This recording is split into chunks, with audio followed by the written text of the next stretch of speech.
Então, o Evangelho de Marcos, capítulo 16, a partir do versículo 14. A palavra do Senhor diz assim: mais tarde Jesus apareceu aos 11 enquanto eles comiam. Censurou-lhes a incredulidade e a dureza de coração, porque não acreditaram nos que o tinham visto depois de ressurreto. Então Jesus aparece para esses discípulos quando eles estão comendo, e Jesus critica o quê? A incredulidade e a dureza de coração, porque eles não acreditaram naqueles que já tinham o visto. E disse-lhes: vão pelo mundo todo e preguem o evangelho a todas as pessoas. Quem crer e for batizado será salvo, mas quem não crer será condenado. E esses sinais, repita comigo, esses sinais seguirão os que creem. Em meu nome expulsarão demônios, falarão novas línguas, pegarão em serpentes, e se beberem algum veneno mortal, não lhes fará mal nenhum. Imporão as mãos sobre os enfermos e eles serão curados. Queridos, eu não sei o quanto esse texto mexe com você, mas esse texto mexe demais comigo, e nos últimos dias em especial, ele tem mexido mais do que nunca. Então a Bíblia fala, um pouco antes disso, que 3 mulheres vão no sepulcro de Jesus para ungir o seu corpo, mas quando elas chegam lá, elas encontram o túmulo vazio, e a Bíblia fala que um anjo aparece para eles e fala: o Senhor não está aqui, ele ressuscitou. E esse anjo manda essas mulheres irem até a região da Galileia e avisarem os discípulos para que ficassem lá esperando Jesus. A Bíblia fala que Jesus apareceu também para Maria Madalena e fala: olha, avise os discípulos que você me viu. Mas os discípulos não creram nem nas 3 mulheres e nem em Maria Madalena. A Bíblia fala que Jesus aparece também para aqueles discípulos no caminho de Emaús. Você sabe a história, a gente cantou a canção aqui hoje. Jesus senta na mesa e quando ele parte o pão, aqueles discípulos reconhecem quem era Jesus, e eles falam, eles contam isso, mas os discípulos também não acreditaram. E aqui Jesus aparece finalmente para os 11 e repreende a sua incredulidade. E querido, eu quero falar para você, eu quero abrir meu coração para você e dizer que muitas vezes eu me sinto como esses 11 discípulos, incrédulo e de coração duro.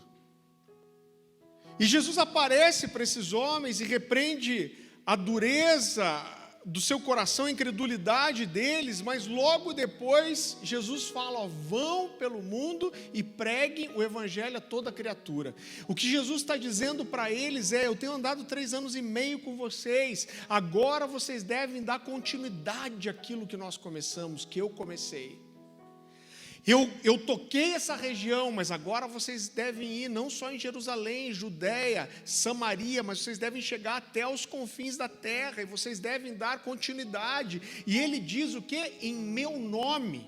Quando ele diz em meu nome, ele está dizendo: vocês devem dar continuidade, vocês serão os meus representantes. Jesus faz uma lista de coisas que aqueles homens deveriam fazer. E ele diz: olha, em meu nome vocês vão expulsar demônios, em meu nome vocês vão falar novas línguas, em meu nome vocês pegarão em serpentes, em meu nome, se alguma coisa mortífera vocês beberem, não lhes fará mal, e vocês imporão as mãos sobre os enfermos e os endemoniados, e eles serão curados e libertos. E Jesus diz: esses sinais seguirão aqueles que creem. O que Jesus está dizendo para mim e para você, e disse para aqueles homens, é o seguinte: olha, se vocês crerem no que eu estou dizendo, por onde vocês passarem, vai ficar um rastro de poder. Ele está dizendo: esses sinais seguirão vocês. Ele está dizendo: por onde vocês passarem, atrás de vocês vai ficar um rastro de poder, de coisas sobrenaturais, de manifestação do Espírito, de coisas que o homem não pode explicar. E queridos, quando eu olho para isso, eu tenho certeza que Jesus não passou um migué em nós e nem nos discípulos. E esse texto me confronta, porque eu olho para a Bíblia e a Bíblia está dizendo: esses sinais seguirão os que creem. Então, se eu digo que creio e esses sinais não estão me seguindo, então tem alguma coisa errada. Porque se nós declaramos que nós somos discípulos de Jesus e que nós cremos no seu poder, que nós cremos nas Escrituras, esses sinais não nos seguem, existe alguma coisa errada e a gente precisa dar uma resposta para isso. E eu acredito que nós temos só duas possibilidades aqui. A primeira possibilidade é encontrar desculpa para a nossa fé inoperante. Então eu já conversei com pessoas que acreditam de verdade que o Espírito Santo foi sepultado junto com o último dos apóstolos. Cara, eu já tive briga com pessoas dizendo, não, os dons não são para hoje. Não existem mais os dons. Então essas pessoas não acreditam e elas têm desculpas teológicas para isso. E a outra opção é a gente tentar descobrir aonde, e aqui eu vou incluir todos nós, eu estou me colocando aqui porque eu sou o primeiro a ser confrontado por essa palavra, e nós precisamos descobrir então aonde nós estamos errando e o que nós temos deixado de fazer. Agora é muito interessante, querido, e nós somos uma igreja que prega a palavra de Deus. Eu creio que essa é uma das principais características que nós temos como igreja. A minha principal vocação, chamado, é como um ensinador, um mestre das Escrituras. Eu reconheço isso que Deus me chamou para fazer. Agora, toda vez que você começa a falar em dons espirituais, é muito interessante, porque aparece alguém para dizer, olha, você está exagerando. Porque o mais importante não são os dons, o mais importante é o caráter, e eu reconheço, é verdade. Mas aparece alguém para dizer, não, peraí, não exagera, porque eu sou um crente de verdade, eu ando em santidade, eu sou dizimista, e o mais importante é o caráter. Por quê? Porque os dons espirituais, eles não atestam caráter, e eles não significam a aprovação de Deus. É verdade? Sem dúvida nenhuma. É verdade, sim. Agora, querido, por outro lado, às vezes essa resposta está tão pronta na nossa boca. Por quê? Porque nós estamos satisfeitos sem a manifestação dos dons espirituais.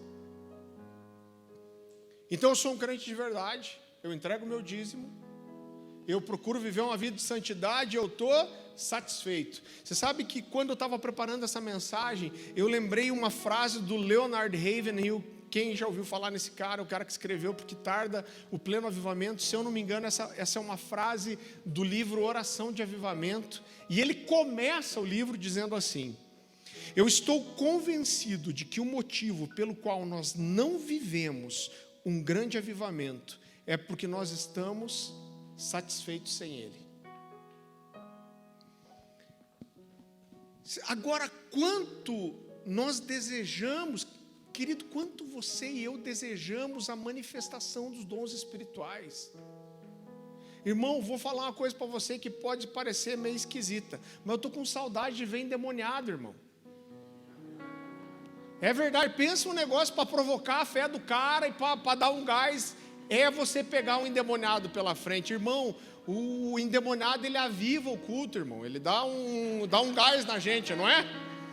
Aí você termina, expulsa, você fala que benção esse demônio, veio aí, avivou a igreja, avivou a fé da gente, né? O cara caiu endemoniado, você vê, é verdade ou não é? Você vê uma realidade do mundo espiritual, e me incomoda pensar que alguém pode entrar aqui cheio de demônio e sair levando os demônios, do mesmo jeito, tipo o demônio e assistir o culto, irmão.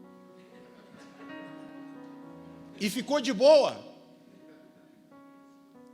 Agora isso me incomoda, isso tem gritado no meu coração, e eu acredito que essa é uma pergunta que a gente precisa se fazer: o quanto você tem experimentado, o quanto eu estou preocupado com que os dons espirituais, eles se manifestem no nosso culto, eles se manifestem na nossa vida, o quanto eu estou desejoso de avivamento, o quanto eu desejo experimentar algo novo de Deus.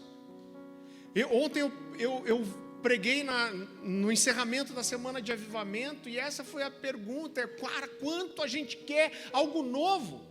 Quem aqui tem mais de 5 anos de conversão? Levanta a mão. Quem tem mais de 10 anos? Gente, vocês estão crente velho. Quem tem mais de 20 anos? Então eu tenho certeza que a maioria de vocês já viveu muitas coisas em Deus, mas quanto nós estamos sedentos de experimentar alguma coisa que a gente não experimentou ainda, é isso que eu estou clamando para Deus. Nós recebemos na semana retrasada aqui vários pastores da cidade, pastores da organização da Semana de Avivamento. E irmão, todo mundo vem aqui e fala: cara, que lugar legal que Deus deu para vocês. E eles perguntam: quantas pessoas você tem? A coisa é tique de pastores. Quantas pessoas tem na sua igreja? E todo mundo fala: uau, cara, que incrível que Deus está fazendo. E é incrível, eu amo o lugar que Deus nos deu, eu amo, a gente está com um mês de igreja, ver todo esse povo reunido, mas eu estou sedento de experimentar alguma coisa que eu não experimentei ainda. E ontem, como eu orei, eu falei: Deus, é muito bom tudo isso, eu sei que é o Senhor nos deu um lugar, o Senhor nos colocou num lugar estratégico, o Senhor tem nos dado pessoas, mas eu quero experimentar alguma coisa que eu não experimentei ainda. Isso me dá um desespero, porque eu entendo que é Deus provocando o meu coração e dizendo: eu quero fazer alguma coisa que eu não fiz, eu quero trazer algo novo. E o quanto isso é importante, querido, não só para nós, mas para Deus. Talvez, querido, o avivamento e o sobrenatural de Deus, ele não encontre lugar nas nossas vidas. Sabe por quê? Porque talvez a gente esteja sedento de outras coisas.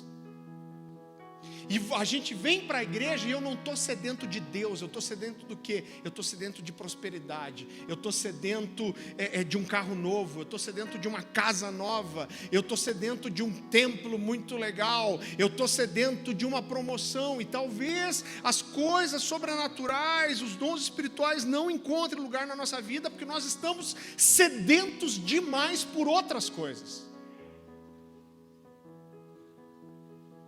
E quando você está sedento, eu sei como que é. Pensa avivar um crente, problema financeiro. O cara ora, jejua, chora, rola no chão, veste pano de saco, um boleto que está para chegar. Boleto que vem daqui 10 dias. É 10 dias de jejum, avivamento. Vai chegar no dia, o cara vai estar quase voando. Agora, quando foi a última vez, deixa eu falar isso para você, quando foi a última vez que você falou: Deus, está tudo bem, mas eu vou jejuar, eu vou entrar num propósito. O que você quer? Eu só quero o Senhor. Eu só quero experimentar uma coisa que eu não experimentei ainda. Eu só quero que o Senhor, eu só quero te ver de uma forma que eu não vi ainda. Você sabe que às vezes, querido, e não existe nada errado com querer ter coisas boas. Irmão, quase meti um latão aqui para tacar fogo esses dias, de tão frio que é de manhã aqui. E eu falei: cara, será que não dá para pôr uma daquelas lareiras? Sabe aquela lareira de vidro que imita, que é só com gás? E a gente pensa: puxa, isso vai ficar bonito na igreja, e é legal ter coisas boas, não tem nada de errado com isso. Nós estamos com um piano super bonito aqui agora. Olha o Black, você ficou até mais chique aí, Black. Veio até de cachecol para combinar com... Quem fez, eu vou até fazer uma propaganda do Luiz. O Luiz fez é um cara aqui da igreja, a esposa dele, Adriana, está ali, sua família. Irmão, se você quiser fazer um piso bonito na sua casa, fazer alguma coisa de madeira de demolição, o Luiz é um cara super talentoso, que fez o palco, fez esse piano aqui. Eu até tirei uma foto hoje e mandei para o Black. Braguinha, você sempre pede para eu tirar uma foto para postar no site depois. Eu vou até me apoiar aqui, ó, com a Bíblia na mão assim.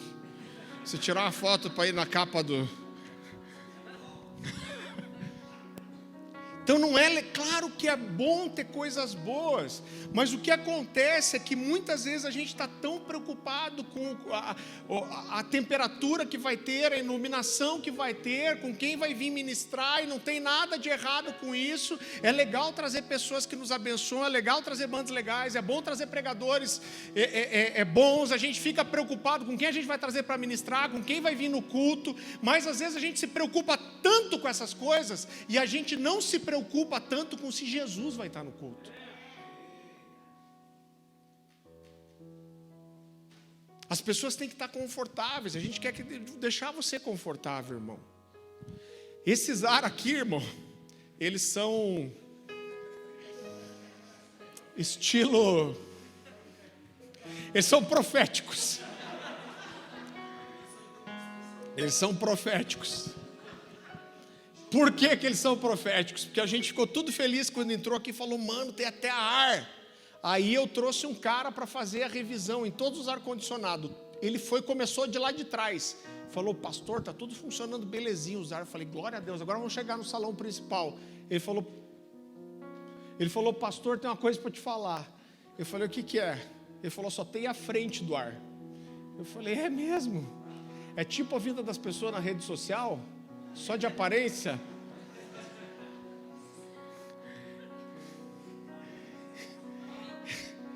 Irmão, não tem a máquina do ar-condicionado, tem só a frente. Tem um só que tem a máquina, não tem tubulação. Então a gente quer fazer funcionar o ar-condicionado, queremos. É para Deus ficar fresquinho depois? Não, irmão, o ar-condicionado é para você. E não tem problema nenhum com querer ter as coisas boas. Só que muitas vezes a gente não está satisfeito sem o ar quente, a gente não está satisfeito sem um som melhor, a gente não está satisfeito com uma iluminação, mas a gente está satisfeito se Deus não se manifestar no culto.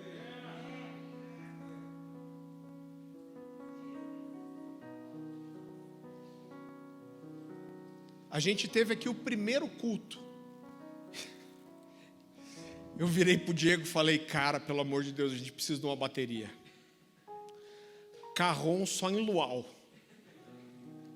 Eu falei, cara, a gente precisa de uma bateria aqui. Eu fiquei incomodado, sou sanguíneo, irmão.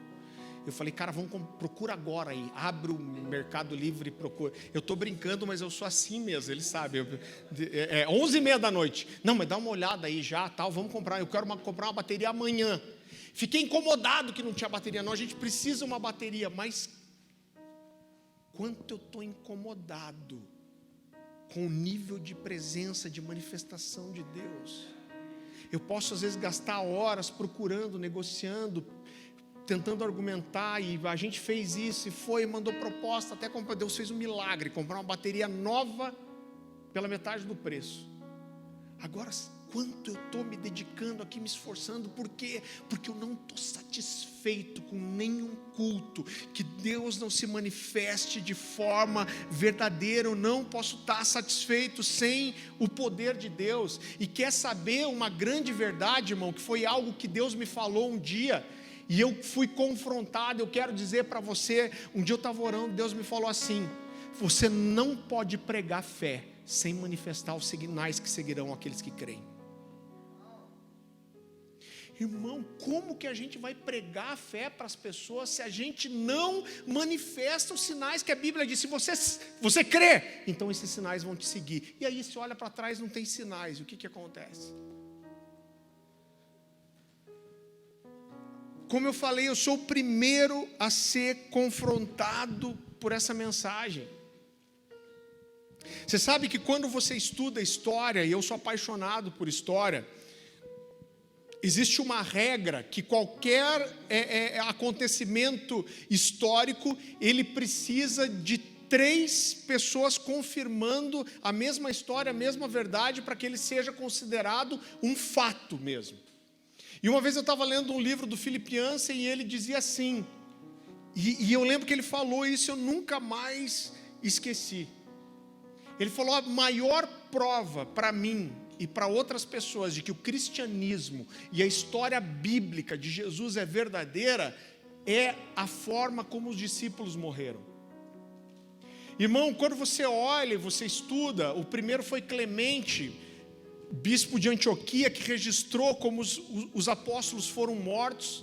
Então, com exceção de João, e a história diz que João foi lançado num caldeirão de óleo fervente, e não aconteceu nada com ele, saiu bronzeado e brilhoso.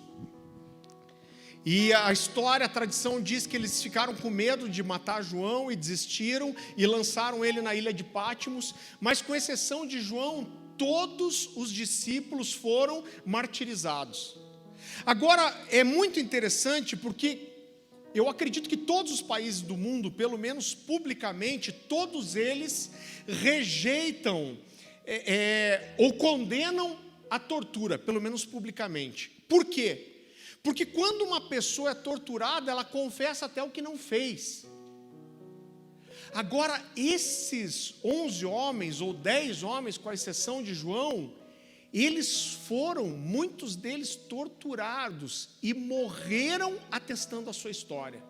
E o que o Império Romano fazia era mais ou menos o seguinte: eles prendiam esses homens, foi o que fizeram com Pedro, e falaram: nega a sua história. Não nego.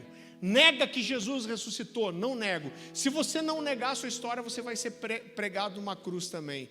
E dessa vez, Pedro não negou, não fugiu, mas ele falou: não sou digno de morrer como meu Senhor. Então, você quer me crucificar? Então me crucifica de cabeça para baixo. Olha que interessante, só no primeiro século depois de Jesus, pelo menos 15 judeus se levantaram na região de Jerusalém dizendo que eram o Messias.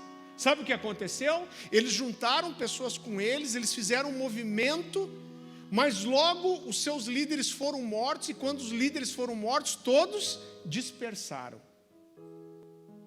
Agora o Evangelho só chegou em nós até hoje porque esses caras morreram testificando a sua história. Qual era a história deles? Esses caras, diante da morte, eles morreram afirmando que Jesus, o Filho de Deus, que Ele veio em carne, que habitou entre eles, que fez milagres e maravilhas, que libertou, que curou, que foi crucificado, mas que ressuscitou ao terceiro dia, que foi visto por uma multidão de pessoas por 40 dias, que mesmo depois de morto ressuscitou e sentou na mesa, comeu pão com eles, comeu peixe, e que esse mesmo Jesus os ungiu com o mesmo Espírito que estava sobre ele, e ele fez milagres e maravilhas, e ele subiu aos céus e está aguardando por eles. Esses caras morreram atestando essa história e dizendo que eles andam no mesmo poder e são testemunhas do que Jesus fez, e eles são aqui testemunhas não só porque eles viram o que Jesus fez, mas porque agora eles andavam no mesmo Espírito. E eu digo para você que isso é ser uma testemunha de Jesus. Que bom ver vocês aí, gente. Abra comigo em Atos capítulo 1, versículo 8. Agora eu vi que eu estou cegueta mesmo, porque até de óculos eu demorei para reconhecer vocês aí. É que de máscara também judia, né? Esses dias eu fui no mercado com a Louise, aí todo mundo de máscara, aí ela me cutucou e falou assim: pai, aquela tia sorriu para mim, eu sorri para ela. Eu falei: filha, como você sabe que ela sorriu se você estava de máscara? Ela olhou para mim e falou: eu senti.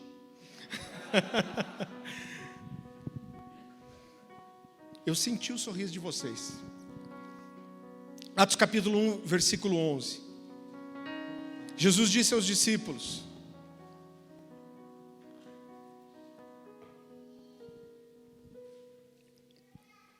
mas receberão poder quando o Espírito Santo descer sobre vocês, e serão minhas testemunhas em Jerusalém, toda a Judéia, Samaria, até os confins da terra.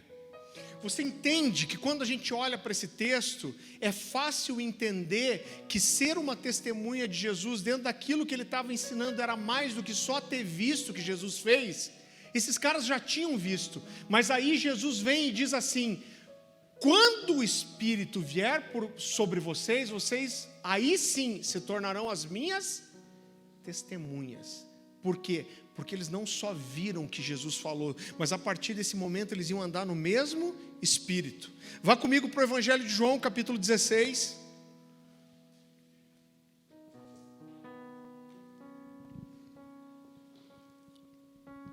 Jesus está falando aqui sobre a vinda do Espírito Santo ainda, e ele diz: mas eu lhes afirmo que é para o bem de vocês que eu vou. Se eu não for, o conselheiro não virá para vocês, mas se eu for, eu o enviarei. Sabe o que mexe com o meu coração?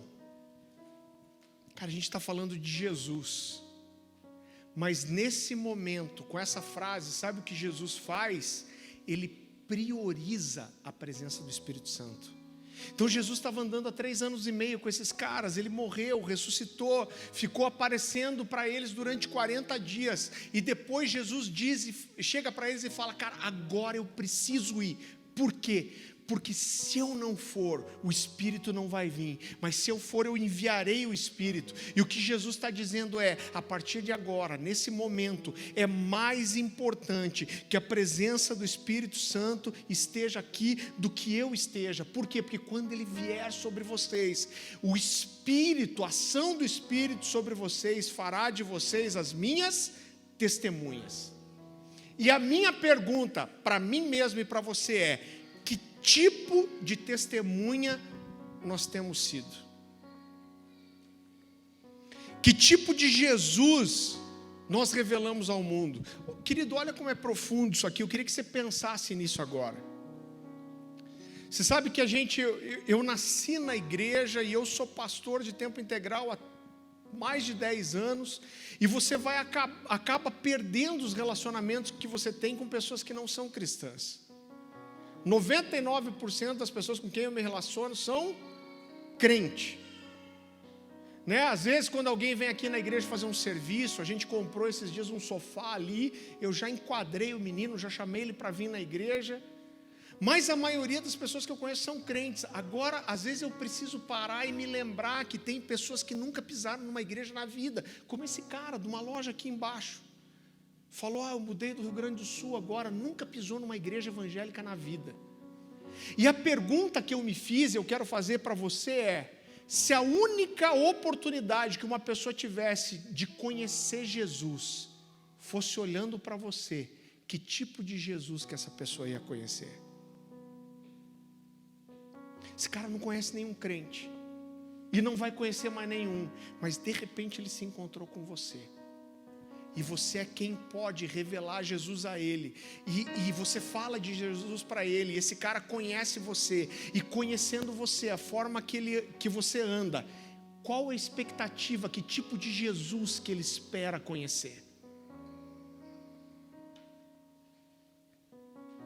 Esse texto, durante muitos anos, ele foi muito difícil para eu entender. Eu quero que você abra comigo em João, Evangelho de João, capítulo 14.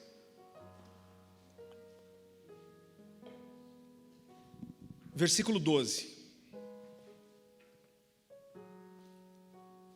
O Senhor Jesus diz assim, e é muito interessante porque ele começa dizendo, eu acho que Jesus sabia que ele estava falando uma coisa que era difícil de acreditar. Então ele começa afirmando que aquilo que ele diz é verdade. Então o texto começa assim: digo-lhes a verdade. Aquele que crê em mim fará também as obras que eu tenho realizado, fará coisas ainda maiores do que essa, porque eu estou indo para o Pai.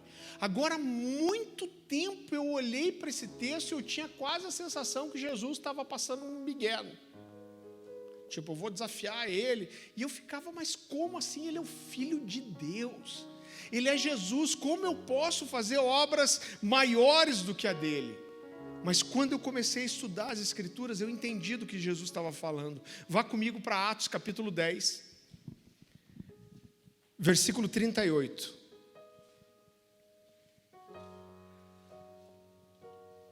A palavra do Senhor diz assim: como Deus ungiu a Jesus de Nazaré com o Espírito Santo e com poder, o qual andou por toda parte fazendo bem e curando todos os oprimidos do diabo, porque Deus era com ele. Sabe o que é interessante nesse texto? É que a Bíblia está falando que os milagres que Jesus fez, a libertação que ele trouxe, a cura que ele operou, ele não fez isso porque ele era Deus, mas ele fez isso porque Deus estava com ele. Então ele está dizendo assim, a forma que o Espírito de Deus ungiu a Jesus com autoridade e poder, e ele operou todas essas coisas porque Deus estava com ele. E você já pensou que esse mesmo Espírito que estava com Jesus é o mesmo Espírito que veio no Pentecostes, que está sobre mim, sobre você agora? Então, para que nós sejamos testemunhas de Jesus, a gente precisa não só saber o que ele fez, mas nós somos chamados a andar no mesmo Espírito. Abra comigo em Colossenses capítulo 3.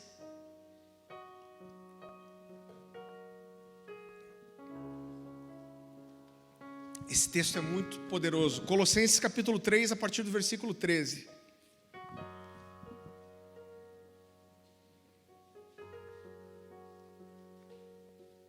A palavra do Senhor diz assim: e a vós outros que estáveis mortos pelas vossas transgressões e pela incircuncisão da vossa carne, vos deu vida juntamente com ele, perdoando todos os nossos delitos, tendo cancelado o escrito de dívida que era contra nós e que constava de ordenanças, o qual nos era prejudicial, removeu inteiramente, encravando na cruz e despojando os principados e as potestades. Olha só como esse texto é poderoso.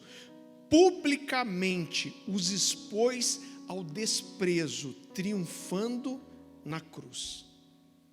Agora esse texto diz que Jesus triunfou na cruz e expôs os principados e potestades ao desprezo. Sabe por que ele expôs os principados e potestades?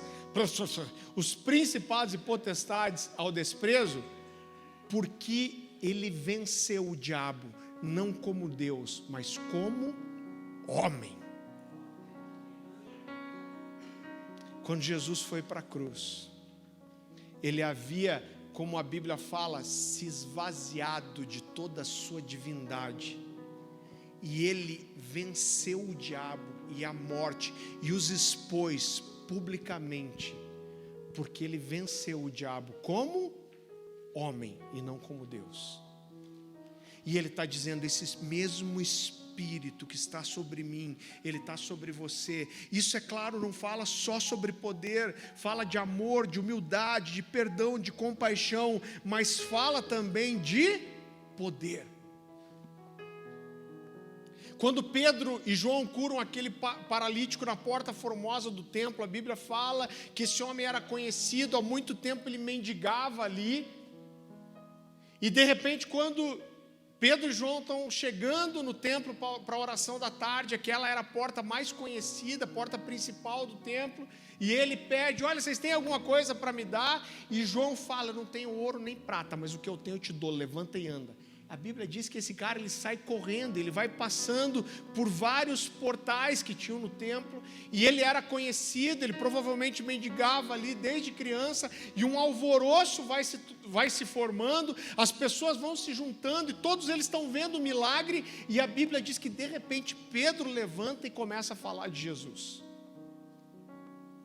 Quando isso acontece? Quando ele começa a falar depois de uma manifestação de poder. Esse aqui é o primeiro milagre. Claro que no batismo houveram as línguas de fogo, mas esse aqui é o primeiro milagre registrado depois do Pentecostes. E olha o que Pedro diz: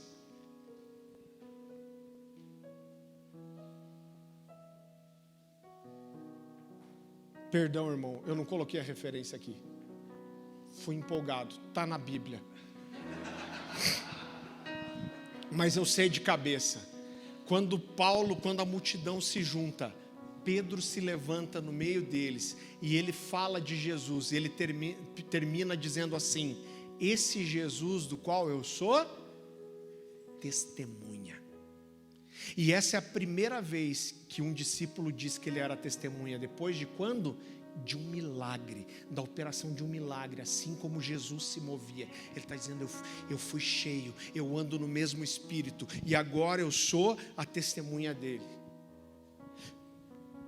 Paulo falando aos Coríntios, 1 Coríntios, você não precisa abrir, capítulo 2, versículo 4, ele está falando da forma que ele chegou para pregar aos Coríntios, e ele diz assim: a minha palavra, a minha pregação não consistiram em linguagem persuasiva de sabedoria, mas em demonstração do Espírito e de poder. Jesus na frente do túmulo de Lázaro. Irmão, esse texto é muito engraçado, irmão. Porque Lázaro morre, a Bíblia diz que Jesus chega na frente do túmulo de Lázaro e ele ora em voz alta: Senhor, Pai, se tu me ouves. Aí ele faz um parênteses: eu sei que você sempre me ouve, mas eu estou falando assim só para eles crerem. Por quê? Porque os milagres, queridos, eles testificam, eles afirmam aquilo que a gente prega. É claro que a pregação ela é mais importante do que o milagre, mas o milagre não é dispensável. Por quê? Porque ele testifica, ele testemunha o sobrenatural que você está pregando. Eu quero que você abra comigo em Atos capítulo 14, versículo 1.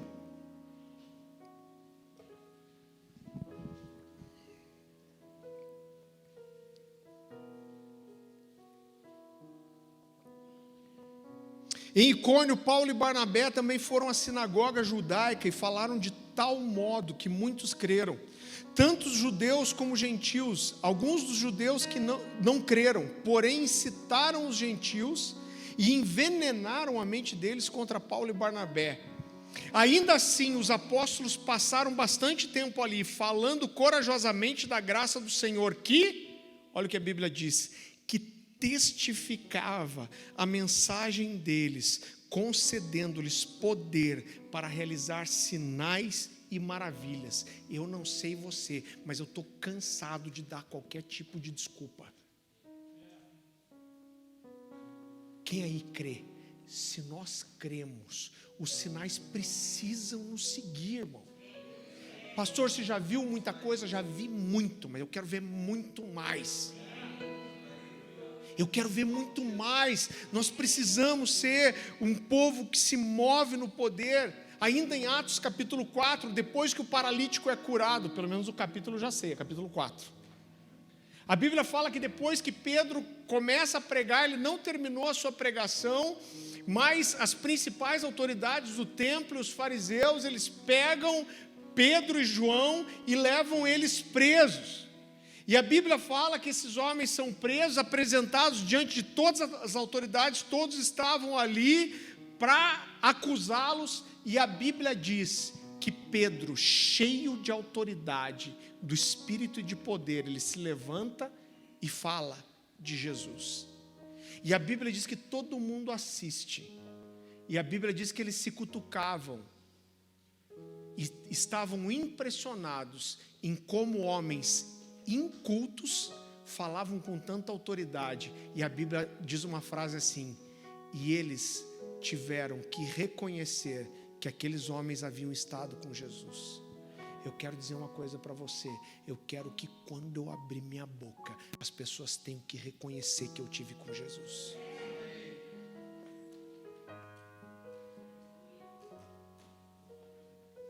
Ser uma testemunha de Jesus é levar as pessoas a perceberem que a gente teve com Ele. Querido, eu quero contar uma história para você rapidamente. Eu não quero falar disso de forma pejorativa, a intenção foi boa. Mas alguns anos atrás, quando eu estava lá na comunidade Alcance, ainda fazia parte do corpo de pastores, um dia o pastor Marciano, ele teve uma ideia que parecia muito boa. Ele juntou nós os pastores, e ele falou: gente, eu tenho uma ideia.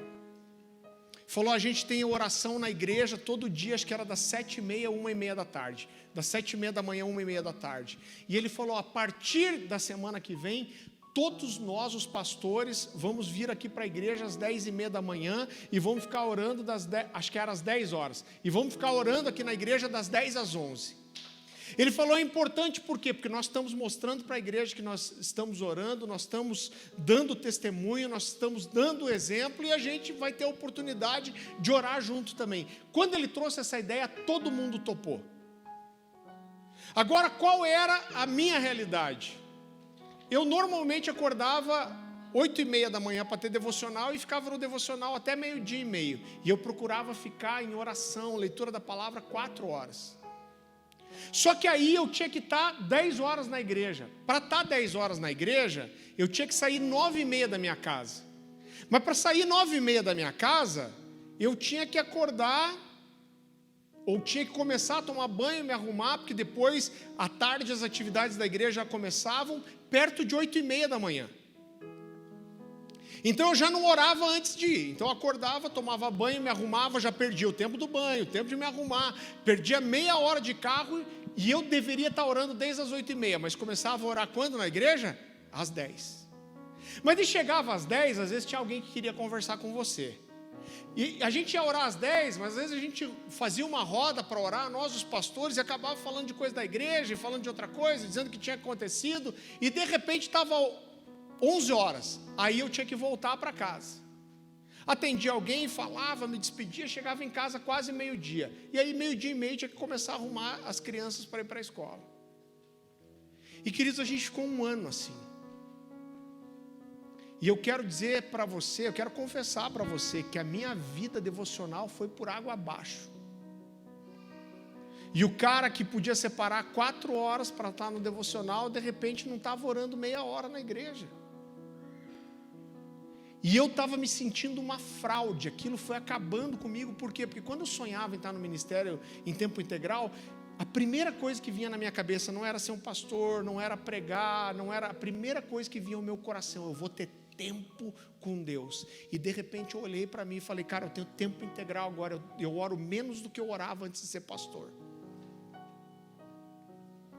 E eu lembro que chegou um dezembro, a gente foi fazer uma última reunião de presbitério, a gente estava aqui no Madalosso, aleluia, era um sinal já.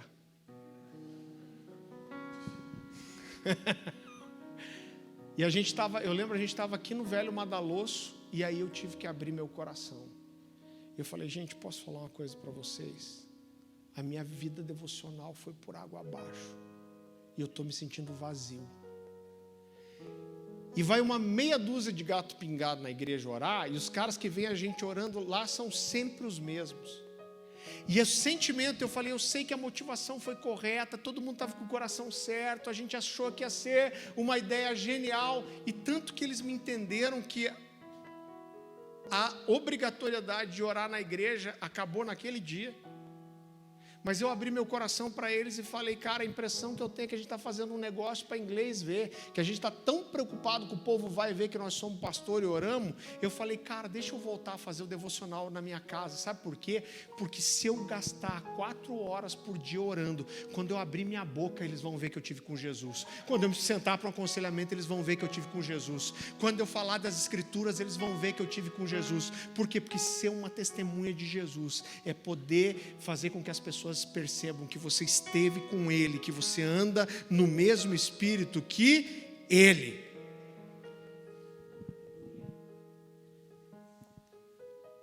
Uma das coisas que eu mais estudei na minha vida foi a história da igreja, a história dos avivamentos. Eu sou apaixonado, é muito inspirador. Agora eu vejo muitas pessoas chamando alguns movimentos sociais que aconteceram na história, e foram movimentos incríveis, alcançaram pessoas, cuidaram de pessoas, cuidaram de pessoas pobres, desfavorecidas, e chamam esses movimentos de avivamento. E eu quero dizer que esses movimentos são bons, são importantes, querido, mas avivamento é quando a glória de Deus está presente, pessoas são libertas, são curadas, e milagres acontecem, e curas acontecem, e muitas pessoas se convertem e correm para Jesus. Por quê? Porque foram cheias do Espírito Santo, porque homens se levantaram, e quando a sua boca abria, o Espírito de Deus transbordava de dentro deles. Nós somos aqui uma família espiritual, tentando mostrar Jesus para o mundo. E quem é o Jesus que nós temos revelado? Será que as pessoas podem olhar para a gente e falar: aquele cara ali é crente, ele acredita em Jesus, e o Jesus dele é um Jesus de poder, o Jesus dele é um Jesus de milagre? Quais são os sinais que testificam a mensagem que nós temos pregado e que nós temos mesmo estado com Jesus? Querido, eu já me senti quase culpado de falar: Deus, eu quero mais poder, eu quero experimentar mais. E eu olho: puxa, mas Deus já fez tanto por mim, será que, né? E aí eu fico atrás dessas coisas, será que é isso mesmo? A gente tem fidelidade à palavra, a gente conhece Jesus de verdade, mas quando eu vou para a palavra me mostra um Jesus que cura, e um Jesus que falou: eu vou enviar meu Espírito sobre vocês, e vocês farão coisas maiores ainda do que aquelas que eu fiz. Sabe um texto que tem gritado no meu coração e tem queimado no meu coração? Atos capítulo 4, versículo 20, quando Pedro e João diz assim: nós não podemos deixar de falar daquilo que temos visto e ouvido. Agora a minha pergunta para você é: o que a gente tem visto e ouvido? Esses caras estavam queimando, estavam explodindo, eles precisavam pôr para fora. Por quê? Porque eles diziam: eu não posso deixar de falar daquilo que eu tenho visto e ouvido. Agora, o que nós temos visto e ouvido, irmão? Talvez a gente ultimamente esteja vendo e ouvindo coisa demais da terra. E me dá um desespero. Eu comecei a perceber isso esses dias. E olha as pessoas, querido, que a gente segue nas redes sociais, que a gente tem como referência, grandes homens de Deus. Eu não estou dizendo que eles não são, mas a impressão que eu tenho é que está tudo muito performático. E nós seguimos pessoas que têm bons resultados, pessoas que têm boas estratégias, pessoas que sabem fazer um bom culto, pessoas que têm uma boa integração, pessoas que sabem cuidar bem das pessoas. Não estou dizendo que essas coisas não são importantes, todas essas coisas são boas. Mas o que está pegando no meu coração é perceber que nós estamos satisfeitos em coisas boas que os homens conseguem fazer. Cara, eu fui, a igreja organizadinha, teve estacionamento, me mostraram como entrar, e aí eu cheguei, o pessoal me recepcionou bem, o pessoal estava uniformizado com a logo da igreja, e estava tudo muito certinho, e o som era bom, e o louvor foi certinho, e eu visitei, e as pessoas me ligaram na semana seguinte para perguntar se eu queria voltar à igreja, se eu queria participar de uma reunião nas casas, e nós olhamos, uau, essa igreja funciona bem, e nós estamos nos satisfazendo com coisas que os homens sabem fazer bem feito. Eu estou dizendo que essas coisas não são importantes? Não estou dizendo que não são importantes, mas o que nós precisamos desenvolver é uma cultura da glória de Deus. Cara, eu preciso que Jesus venha em todos os cultos, eu preciso sair daqui cheio. O culto precisa de organização, precisa, mas isso é o mínimo que nós podemos fazer. Mas a gente precisa vir para a igreja com uma cultura de glória. Estava tudo muito organizado, mas Jesus veio. A gente está começando, a gente tem um baterista só que fez todo o processo da igreja e estava tocando. Ele foi num casamento hoje. Cara, não tinha bateria, não. Mas cara, Jesus veio quando a gente estava ali.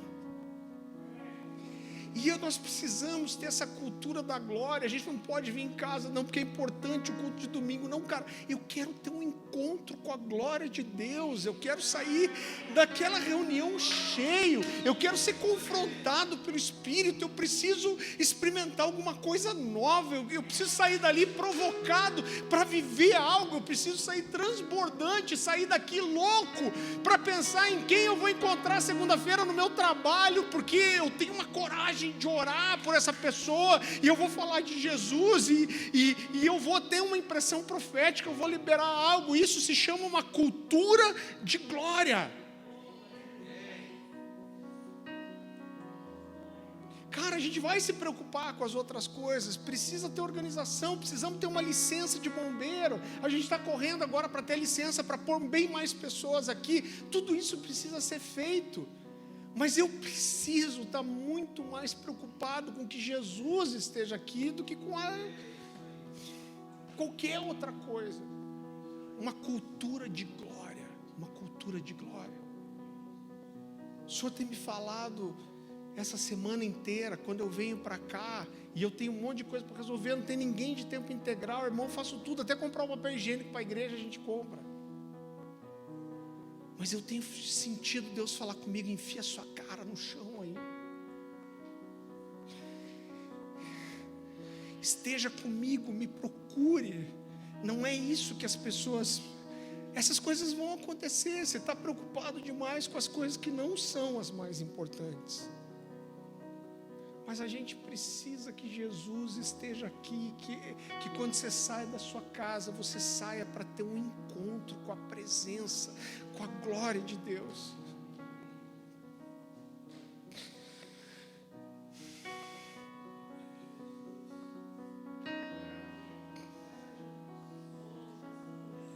Mas a gente às vezes está sempre atrás qual que é a música que vai estourar agora, qual que é a mensagem que vai ficar conhecida.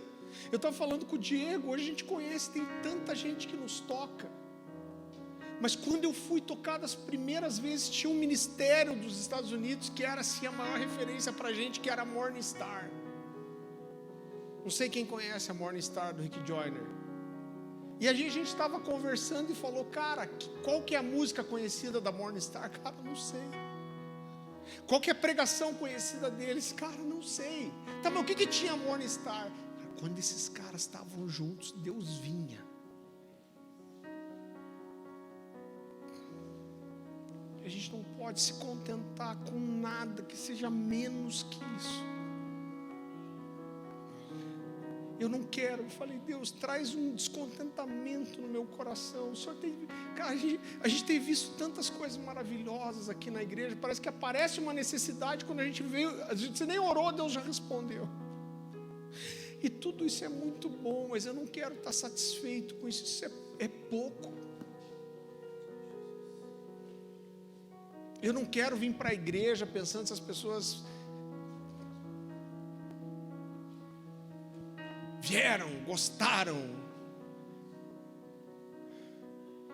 Claro que tem um nível de preocupação desse, mas em primeiro lugar, eu quero saber se Jesus gostou, se Ele está satisfeito, se a gente fez o que Ele queria que a gente fizesse.